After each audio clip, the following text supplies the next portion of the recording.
मित्रों नमस्कार। आपका स्वागत है। मित्रों, हमारे प्रधानमंत्री नरेंद्र मोदी साइप्रस की यात्रा पर हैं और उनको हवाई अड्डे पर रिसीव करने के लिए साइप्रस के राष्ट्रपति निकोस क्रिस्टोडोलिस आए। प्रधानमंत्री मोदी की ये 3 दिन की जो यात्रा है, इसमें साइप्रस जाना कोई मामूली घटना नहीं है। इसको आप ऐसा मत सोचिए कि प्रधानमंत्री विदेश यात्रा पर है। साइप्रस क्यों चुना, क्रोएशिया क्यों चुना और फिर कनाडा, 3 देशों की यात्रा पर है, इसका हम एनालिसिस करेंगे। आपने देखा कि ऑपरेशन सिंदूर चला और सिंदूर में पाकिस्तान की तरफ से भारत पर जितने भी अटैक हुए, जो ड्रोन अटैक हुए, वो सारे के सारे टर्की के थे। यानी टर्की मेड ड्रोन पाकिस्तान को दिए गए और पाकिस्तानी सेना ने उसका इस्तेमाल भारतीय सेना और भारतीय लोगों के खिलाफ किया।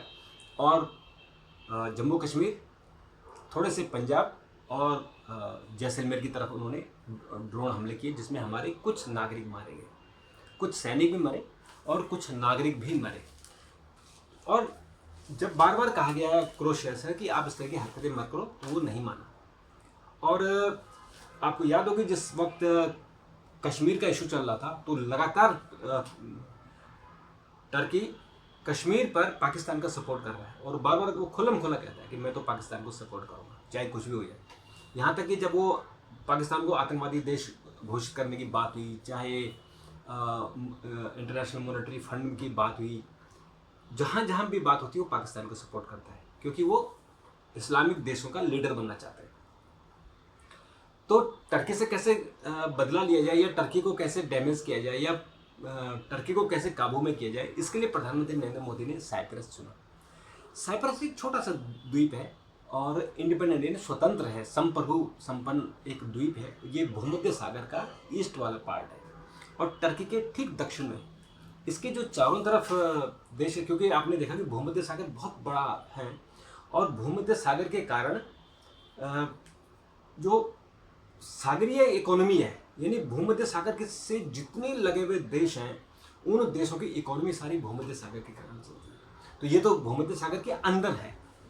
तो इसमें इसके जो टोटल एरिया है वो करीबन 9,500 स्क्वायर किलोमीटर है। आप समझ रहे हैं ना, 9,500 स्क्वायर किलोमीटर कितना होता है। यानी आप सोचिए कि दिल्ली के बराबर, दिल्ली का शायद 14,000 के आसपास है, तो ये 9,000 स्क्वायर किलोमीटर है। तो एक छोटा सा द्वीप है और इसमें जो इसकी जो सबसे बड़ी दिक्कत है कि इसमें तुर्किश नॉर्थ साइप्रस स्टेट्स है, ये जो उत्तरी हिस्सा है वो तुर्की के कब्जे में है।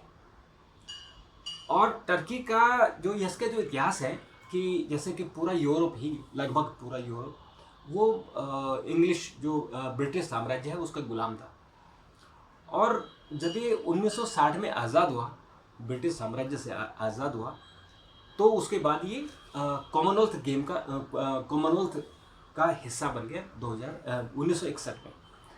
और उसके बाद जब यहाँ, चूँकि यहाँ साइप्रियोट बोलते हैं, जो यहाँ के नागरिक है, जैसे हम लोग इंडियन है, भारतीय है, ऐसे यहाँ साइप्रियोट है।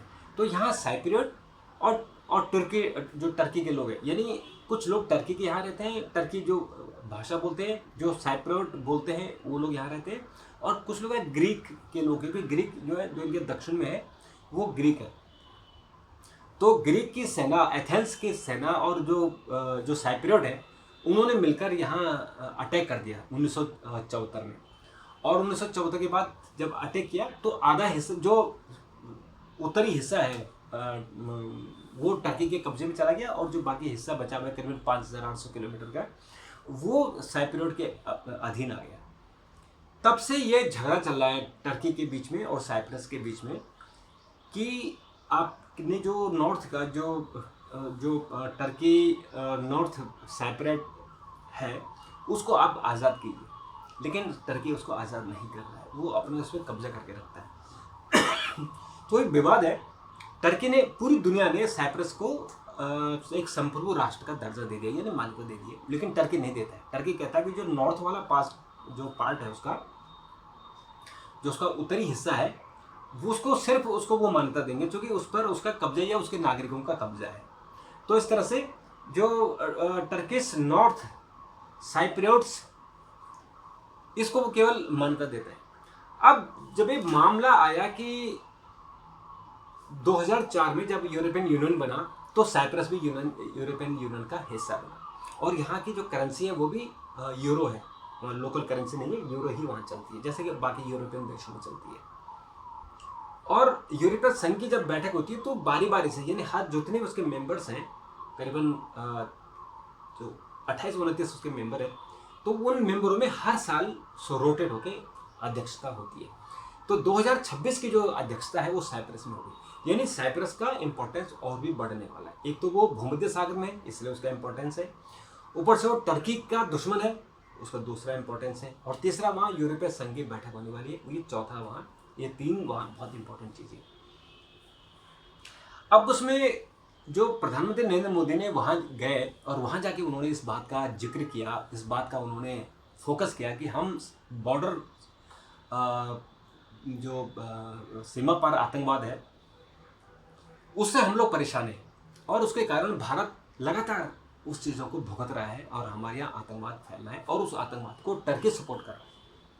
तो टर्की को अब मिर्ची लगेगी, क्योंकि भारतीय प्रधानमंत्री का उसके दुश्मन देश में जाना, ये मुझे लगता है कि उसको अब एहसास होगा, और हो सकता है कि उसका जो रुख है कि पाक समर्थित जो आतंकवादी है उनको सपोर्ट करने का, तो वो उसको अकल आएगी और वो सपोर्ट नहीं करेगा। और भारत का साइप्रस के साथ अगर बार बार उठना बैठना होगा, उसको समर्थन देना होगा, तो तब हम साइप्रस को भी सपोर्ट कर सकते हैं कि जो नॉर्थ पार्ट में वहाँ टर्किश साइप्रियोट है उनको वहाँ से भगा सकते हैं और वो इंडिपेंडेंट हो सकता है। जैसे कि अभी आपने देखा कि जो बलूचिस्तान है पाकिस्तान का, वहाँ आप देखिए कि किस तरह से उन लोगों ने बलूच के लोगों ने पाकिस्तान पर अटैक किया, पाकिस्तानी सेना पर, इसलिए कि बलूचिस्तान पाकिस्तान से आज़ाद होना चाहता है। तो जब भारत ने पाकिस्तान के आतंकवादी ठिकानों पर अटैक किया तो बलूचिस्तान को उससे बल मिला। तो ऐसे ही जब साइप्रस में भारत इंटरफेयर करेगा, जब भारत के प्रधानमंत्री वहाँ जाएंगे, उसको सपोर्ट करेंगे, तो तब उनको एक शक्ति मिलेगी, और जो नॉर्थ हिस्से में वहाँ जो टर्किश लोग हैं उनको भगाने में मदद मिलेगी। तो इसलिए ये जो यात्रा है ये आसान यात्रा नहीं है, बहुत इंपॉर्टेंट यात्रा है। और क्रोएशिया भी ऐसे ही है, एक ये भी बहुत महत्वपूर्ण देश है, और एक छोटा सा टापू देश है, ये भी बहुत छोटा देश है, लेकिन यहाँ की करके आपने फुटबॉल देखी होगी कि क्रोएशिया की फुटबॉल टीम कितनी ज़बरदस्त है। तो क्रोएशिया रणनीतिक तौर पर भारत के लिए महत्वपूर्ण हो सकता है। और तीसरा कनाडा और भारत के संबंध कितने खराब चल रहे हैं, और कनाडा के जो प्रधानमंत्री थे जिसके कारण संबंध खराब हुए थे, उनकी सत्ता खत्म हो गई और वहाँ दूसरे प्रधानमंत्री बन गए। तो वहाँ G70 की बैठक है, और उस G7 की बैठक में प्रधानमंत्री शामिल होंगे।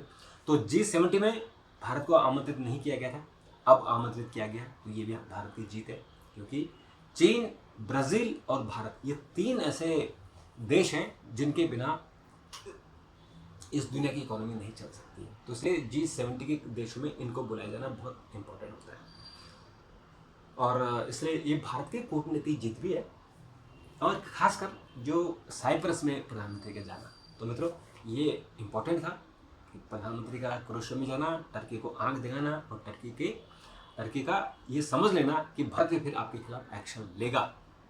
मित्रों, कैसा लगा जरूर बताइएगा। अगर आपने चैनल सब्सक्राइब नहीं किया तो ज़रूर सब्सक्राइब कर दीजिए, और अपने मित्रों को भी भेजिए, ताकि चैनल को हमारे चैनल ग्रो हो सके और हम आपके लिए अच्छी जानकारी लेकर आ सके।